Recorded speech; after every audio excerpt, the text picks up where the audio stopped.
Okay, I've tried to post this video a couple of times. I've also placed a pre-recording, and I'm just having issues with Facebook right now. Not really sure why. I went out to the first location today, not that long ago. I actually just left it maybe half hour ago to speak to the individuals who live there. The one that was a fairly large property on Ridgeview between 54th and 58th. Upon arrival, I made contact with the first house, and they told me that there wasn't their birds, and to go back and speak to an individual by the name of Patrick. I did that. I went back there and saw the individual by the name of Patrick, and I will post this on the feed here in a moment, the same feed. When I actually went to that house, I saw a pair of safety goggles that were discarded on the ground, similar to the type they use, the chicken killers use. So I'm assuming that's theirs, which is not exactly a good biosafety security. Now my next bit is a little bit concerning. I spoke, when I first began to speak with Patrick, he was not mind being spoken with. He just didn't want to be videoed. He's actually asked me to come back out to the property. I'll explain why momentarily. When there was an elderly couple inside of a vehicle, Hispanic elderly couple, he asked me what I was doing there, and I told him that I was with Save Our Birds. Now, originally, he thought I was part of CDFA, and I explained, no, I was not part of CDFA. Then I asked if I can ask him some questions, and he had no problem answering questions. I asked him if his birds were sick. He said no, his birds were not sick. They were actually healthy. He told me if there was actually one bird that they had missed, that he was going to call them back out about, which unfortunately not a whole lot I can do about that. The elderly couple then asked who I was. I introduced myself, told him my name was Billy and that I was with a watchdog organization. Is that technically what Save Our Birds is? It is a watchdog organization over CDFA. We are watching what the government agency is doing and find out if it's legal or ethical or morally sound. Upon telling the elderly individual that I was part of Save Our Birds, it was an immediate shutdown. Immediate. I mean, I was immediately asked to leave. I was immediately told I had to go. Even though I told them that there was a lawsuit pending against CDFA for this, they were not interested in anything I had to say. So I don't know if CDFA is encouraging. Oh, also, before I forget to mention this, I've mentioned this in the other videos. CDFA is telling residents that they have the support of the city.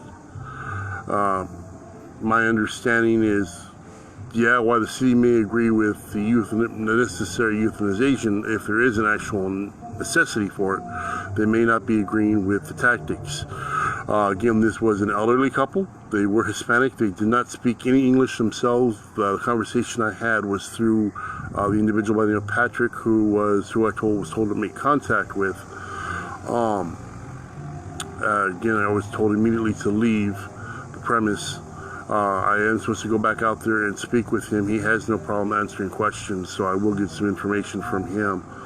Like I said before, there was a pair of safety glasses that were discarded in the yard of the property that was had a euthanization, which I will place again, like I said, on this feed shortly after I just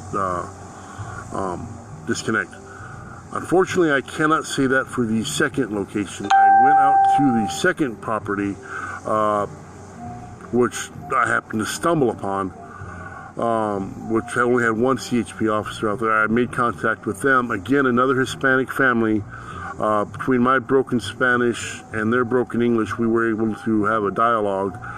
I did not identify myself as Save Our Birds this time. But unfortunately, they said they did have a couple sick birds. They did not know what they were sick from. They did not call CDFA to ask them to come out. CDFA just showed up. They don't know how they were able to get a hold of them. They don't know how they knew they had a couple sick birds. Again, they don't know if it was Newcastle or not, so that will need to be followed. That is the one that is across from 5080 Trough Street. I don't know the actual address of the second location. The third location, I spoke with the individuals. He told me that their birds were in fact healthy. This is the location that was across the street from Mariloma Feed that some of the members got upset about because they felt that I was giving too much information to CHP. There's an old saying that goes about that. Sometimes you catch more flies with honey than you do salt. Now, let me give you a little bit of a heads up on this. Not everything I told CHP was accurate or truthful. Just like they are not honest and truthful with me, I did feed them a lot of misinformation. Just like when I spoke to them about Wendy's incident, the story version I gave that officer was a version that supported CHP's stance. It's not what happened, it's what they wanted to hear, and it's the information I needed to get from him, which I did. I was able to get him to look up Virkon and actually get one of the CFDA officials to verify they do use Virkon to acknowledge there is a health risk that is associated with this, as it does cause asthma and some other things. Sometimes you just, like I said before, this is not my first rodeo with law enforcement. I've dealt with law enforcement on many times. Most of my family has been law enforcement, so I know the tactics they use very, very well. Many of my friends are law enforcement. So they're all concerned about distraction or persuasion. It didn't work because my eyes never left the property that was questionable. I watched all the time actually, I guess technically it would be a little weird if I wasn't there trying to document what they were doing.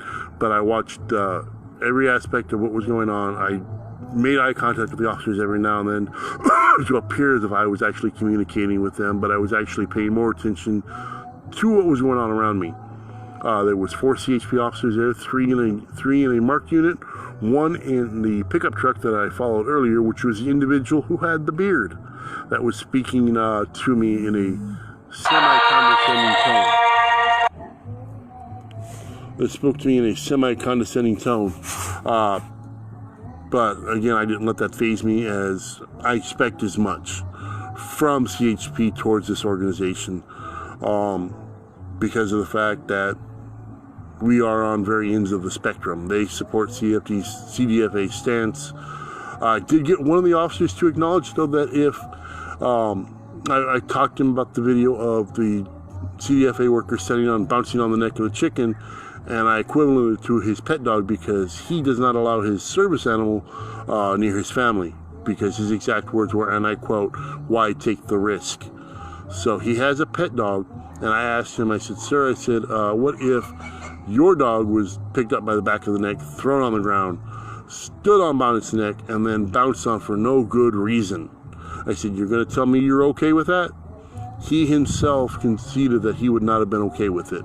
And I said, that's how many members of Save Our Birds look at their chickens, as if they are a family pet. Not a livestock animal, not an animal that's just in the yard. I said, many people actually have daily interactions with their chickens, much like my mother does. Or did, I should say. Does is incorrect, it would be did. So, with that being said, location 1 and 3 said their birds were healthy. Location 2 said their birds were sick, or a couple birds were sick, but they were not sure what they were sick from. So we will have to try to find out the results on those tests. That was, again, across from 5080 Trough. And that is really about it. That wraps up the 3 kills that I was witness to today. Just to let you guys know, if you do mention the Save Our Birds name, you are more than likely going to be shut down by the homeowner, unless the homeowner wants you there. Because I don't know if they're telling homeowners don't have any contact with Save Our Birds or what. So until we see each other again, take care of yourself, take care of your family, take care of your animals. God bless until we see each other again.